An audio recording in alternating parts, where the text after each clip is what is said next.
Law and order की situation पे एक डेटा प्रदेश सरकार का आया है कि कितना नियंत्रित हो चुका है लॉ एंड ऑर्डर की, और उसमें ये इनकाउंटर का भी जिक्र है कि जो इनकाउंटर प्रतिदिन 5 इनकाउंटर होते हैं जिसमें तमाम कुख्यात अपराधी मारे जा चुके हैं।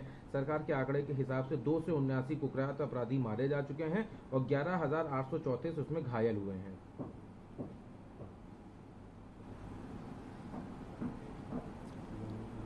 माननीय योगी जी की विल पावर की वजह से और मोदी जी के मार्गदर्शन में उत्तर प्रदेश में जो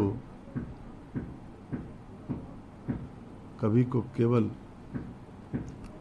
असामाजिक तत्वों का ही राज हुआ करता था, आज उत्तर प्रदेश पूरी तरह से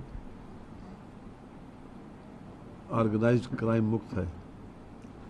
और चाहे एनसीआरबी के आंकड़े हों या फिर लोकल स्थानीय पुलिस का, जिस हिसाब से उत्तर प्रदेश में कानून व्यवस्था को नियंत्रित किया गया, वो यद्यपि एक मुश्किल कार्य था, लेकिन फिर भी योगी जी ने उसको विल पावर के आधार पर उसको नियंत्रित किया।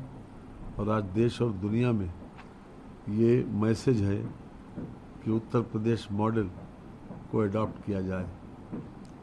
साथ ही कांग्रेस के जो नेता यहाँ पर एक गेस्ट आर्टिस्ट की तरीके से आते हैं, उनको ये सोचना चाहिए कि जिस बंगाल में वो बरसों तक हुकूमत में रहे, आज उनको 3% वोट भी बंगाल में नहीं मिले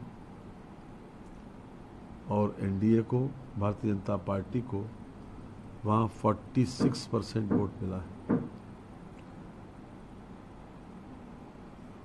उनको कांग्रेस पार्टी किस स्थिति में मिली थी और उन्होंने उसे किस स्थिति में पहुंचाया, तो अपने गिरेबान में ज़रूर झांक के देखना चाहिए कि उन्होंने जनता का कितना विश्वास अर्जित किया है। उनको तो कोई आलोचना करने का अधिकार ही नहीं है।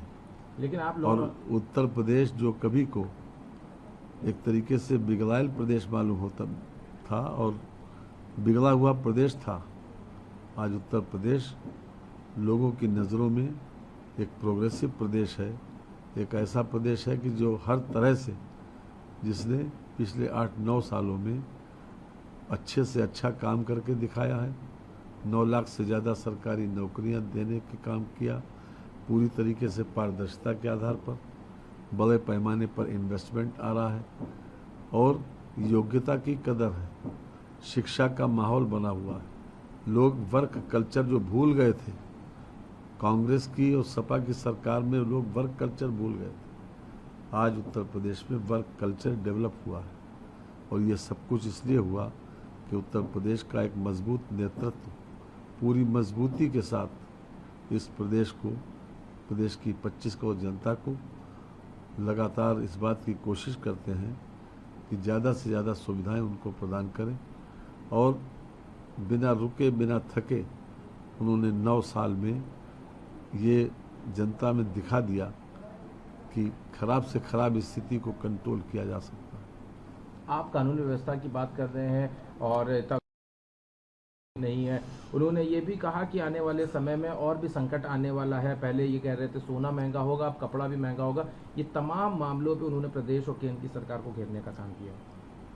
जो इंटरनेशनल सिचुएशंस डेवलप हुई है, वो मोदी जी ने लगातार इस बात को कहा है कि हम डिप्लोमेटिक तरीके से, बातचीत के रास्ते से इन समस्याओं का हल कर सकते हैं। लेकिन जो ताकतें केवल संघर्ष चाहती हैं, जो ताकतें केवल लड़ाई चाहती हैं, जो ताकतें केवल अनरेस्ट ही चाहती हैं, वही ताकतें आज युद्ध में इंडल्ज हैं। और जो कुछ भी उत्तर प्रदेश में जो क्राइसिस पैदा हुई,